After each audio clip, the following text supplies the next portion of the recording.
From the newsroom of Impact Alpha, I'm Brian Walsh, and this is your Impact Briefing for Friday, September 8th. On today's show, David Bank catches up with Robert Munson, who is putting together next month's SOCAP gathering in San Francisco.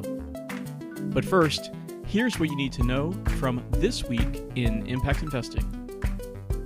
Climate change and Africa are on the agenda in Nairobi this week.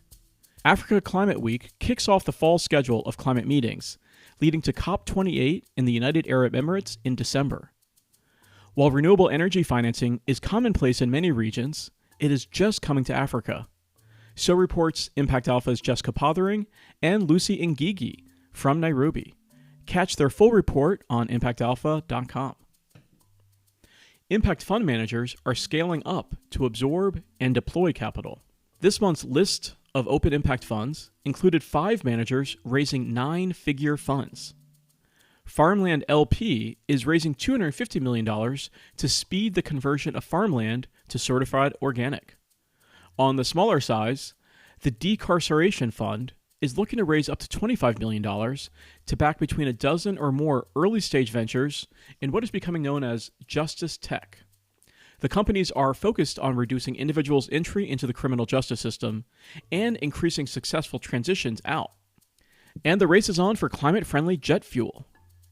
Lydian, based in Cambridge, Massachusetts, raised $15 million for its zero-carbon aviation fuel. It's just one of several startups proving out their alternatives to traditional fuel in hopes of big advance purchases from the airlines. Lydian runs captured carbon plus water through a high-temperature electric reactor. And now let's hear David Bank's conversation with Robert Munson of the Sorenson Impact Center. Robert Munson, welcome to the podcast. Yeah, David, thanks for having me. It's a pleasure to talk with you. You're the managing director of the Sorenson Impact Center at the University of Utah and also the president of SOCAP Global, and SOCAP 23 is coming up next month, and I want to get your thoughts on that. I was thinking about SOCAP this week when all the news came out about Burning Man and the rain and the floods, and SOCAP sometimes called the Burning Man of impact investing. Possibly more when it was over at Fort Mason, frankly, than down at Yerba Buena, downtown San Francisco. But what do you think of that analogy at this point? Yeah, well, I was watching the same thing as we all have, just all of the rain and the mud, and thinking about how lucky we were last year in San Francisco with our weather, hoping we get the same thing. It was warm and sunny every day.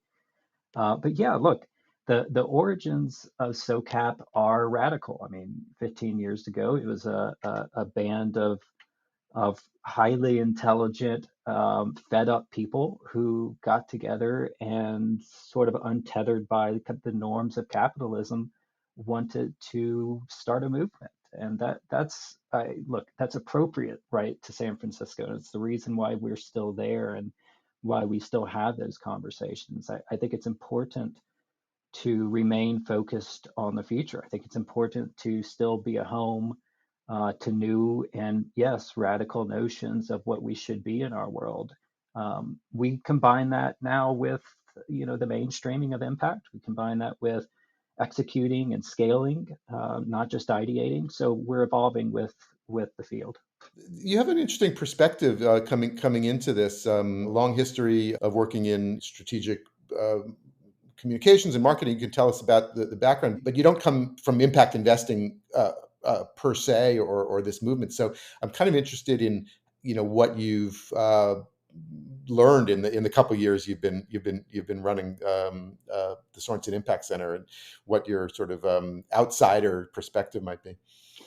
Yeah, I think in some ways we're all new to impact. I mean, it's a 10-year-old field, so chances are pretty good we all came to this place from a variety of different origins. And I think that's one of the really compelling strengths of impact.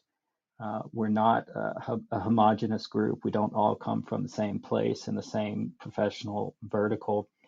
And I hope that continues. I don't think we can scale and grow unless we're a big tent. We're far from where we need to be.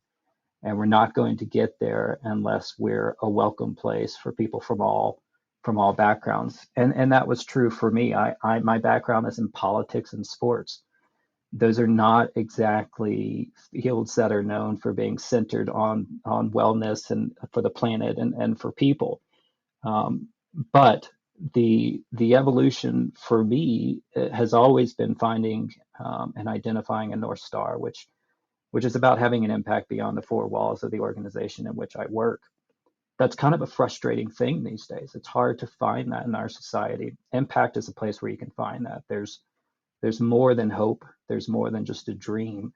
There's a tangible future. There's something that you can actually hold on to. We have solutions. So that's very attractive to me. And I think it's why you see so many people from so many places come to SOCAP and convenings like that, because there just aren't many places like that left in the world today. The Sorenson Impact Center, I know, was a longtime investor in SOCAP, and then as it was restructured, kind of coming out of the pandemic, now runs it, and you are the president of SOCAP Global. But just tell us a little bit about the Sorenson Impact Center so we can understand who's running SOCAP Global.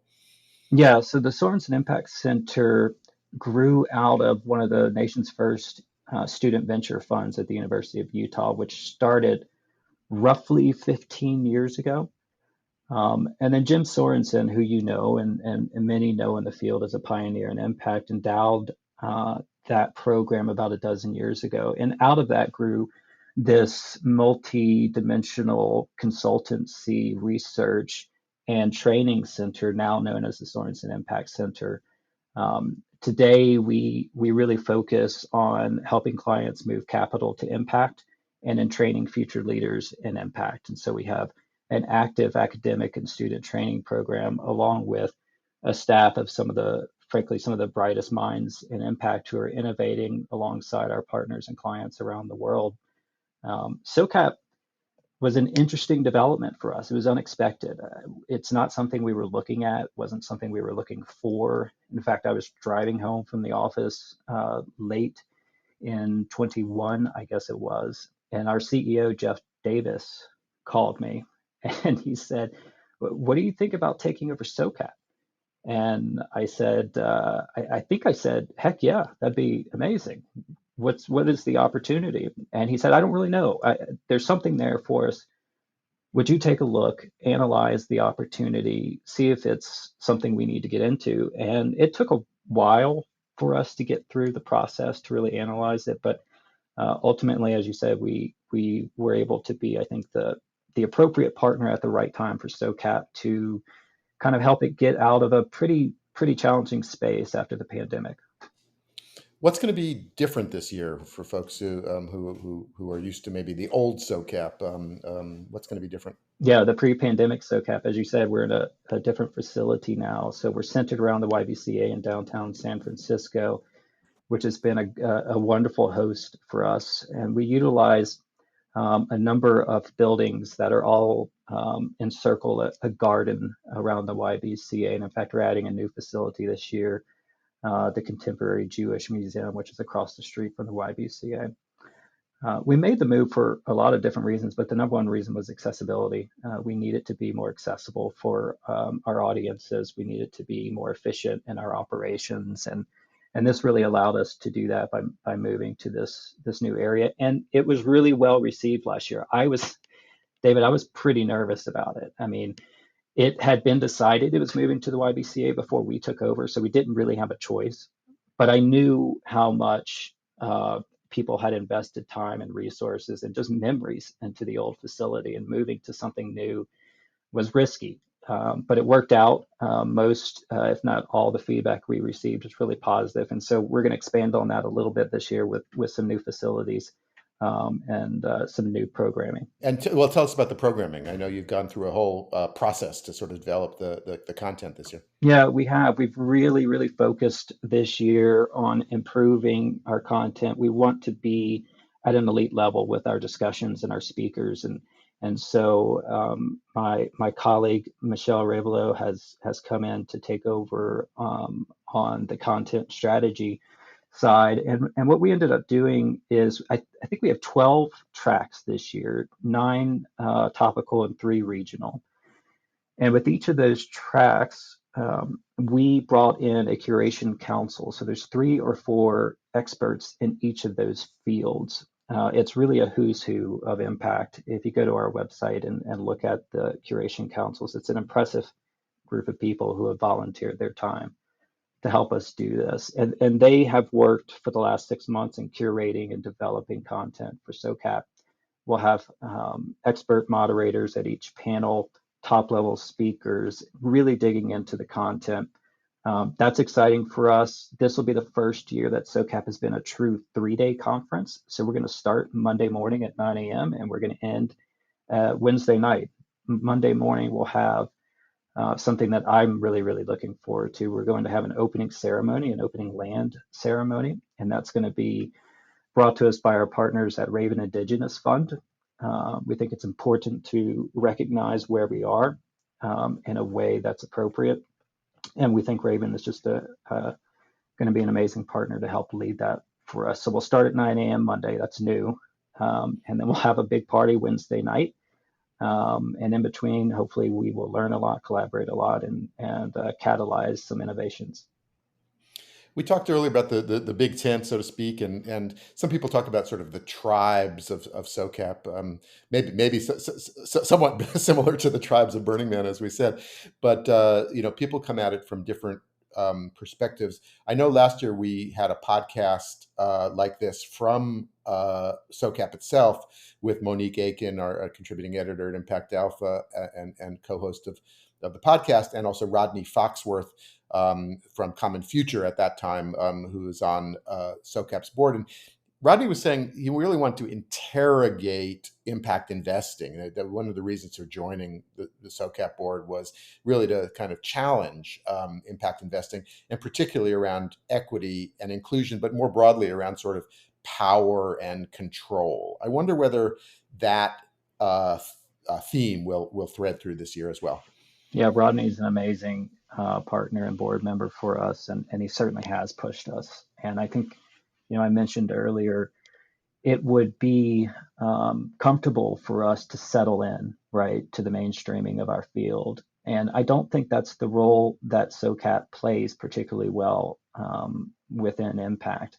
We have to reflect the realities of impact. And so our content and our programming certainly reflects the mainstreaming, because that's the goal, right? We all want to get to the place where impact is embedded in everything we do.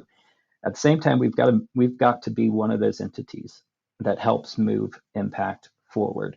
And questions of power and control are central to, you'll find many, if not all, of the discussions that we have at SOCAP this year. And it's part of the reason why we went to a curation council. I frankly don't feel comfortable with SOCAP, our staff, the 8 or 9 of us, as global and diverse as we may be, suddenly acting as the arbiters of truth within impact and deciding what should and what shouldn't be discussed at a conference that I think is relatively important in our space.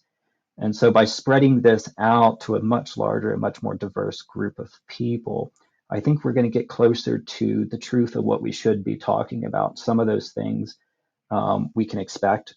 Some of those things may be unexpected and may really push our thinking to another level. We have to keep doing that. And I don't think you do that with a homogenous group of people. I think you have to bring a diverse group of people with diverse perspectives together. And it's one of the strengths of SOCAP. Well, so many entities and organizations, including Impact Alpha, in various ways trace their roots to SOCAP. That's where I kind of dived in, first as a reporter, and then later, obviously with Impact Alpha, into this whole field. So there's a rich history, and Robert Munson and Sorenson Impact Center taking it forward. We're eager to see what this year's SOCAP brings. Thank you so much for joining us. Yeah, my pleasure, David. Thanks for having me, and looking forward to seeing you in San Francisco. That's going to do it for this week's Impact Briefing. Thanks to David, Robert, and our producer extraordinaire, Isaac Silk. Sign up for Impact Alpha Open, our free weekly newsletter, directly at impactalpha.com, or become a subscriber to get full access to our award-winning daily coverage in impact investing and sustainable finance. Just go to impactalpha.com/subscribe. For For now, I'm Brian Walsh. Be sure to check back for next week's briefing. Until then, take good care.